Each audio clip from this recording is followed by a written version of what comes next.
नमस्कार विद्यार्थी मित्रांनो, मी Ruchita Surve textbook super coaching मध्ये आपल्या सगळ्यांचे खूप खूप स्वागत आहे।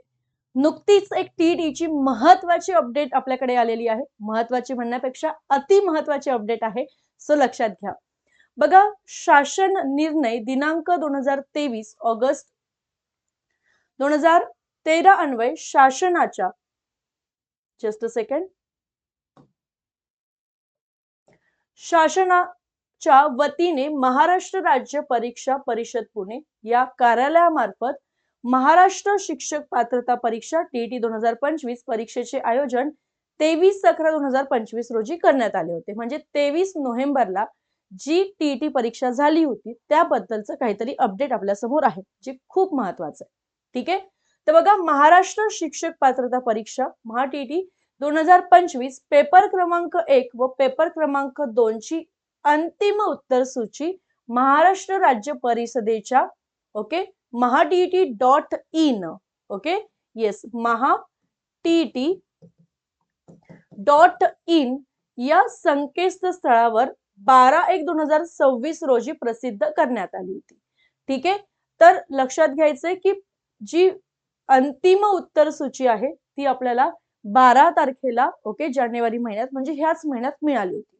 तर पेपर 1 व 2 साठीची प्रविष्ट झालेल्या उमेदवार परीक्षार्थींचा अंतरिम निकाल 16/1 म्हणजे आजच तुम्ही mahatt.in याच संकेतस्थळावर ऑनलाइन पद्धतीने संध्याकाळी 6 वाजल्यापासून पाहता येणार आहे।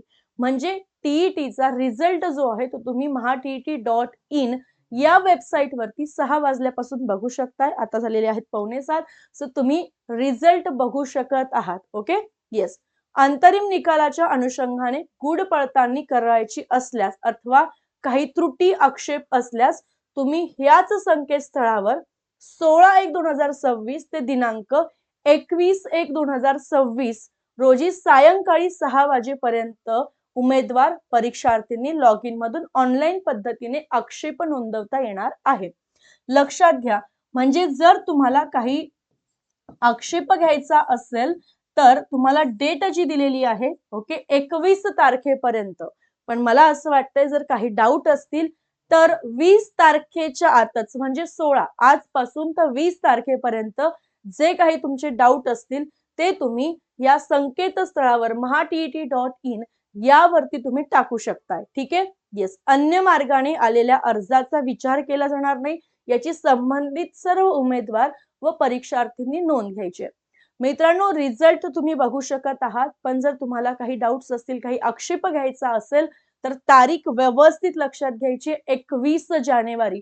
पण 21 जानेवारी पर्यंत वाट बघू नका। जे काही डाऊट्स असतील ते संबंधित शिक्षक वृंदाशी चर्चा करून तुम्ही त्या सगळ्या गोष्टी क्लिअर करून प्रोसेस सगळी क्लिअर करून 20 तारखेलाच म्हणजे 20च्या पण आधी जर तुम्ही ही प्रोसेस केली तर खूप बेस्ट असणार आहे। कारण खूप उशिरा जर तुम्ही एखादी प्रोसेस करताय तर ऑलरेडी आपल्या मनात खूप शंका असतात आणि परत वेबसाईटलाही काही अडचणी येऊ शकतात, बरोबर? येस, म्हणून 20 तारखेच्या आत तुम्ही सगळ्या प्रोसेस करायच्या आहेत। जर तुम्हाला काही त्यामध्ये शंका असेल, काही त्रुटी असेल, काही आक्षेप तुम्हाला घ्यायचा असेल तर ठीक आहे। चलो, सो इथे आपण थांबूयात आणि अशाच नवनवीन अपडेट्ससाठी आपलं टेक्स्टबुक सुपर कोचिंग हे जे चॅनल आहे त्याला सबस्क्राइब करायला विसरायचं नाहीये। Thank you so much everyone.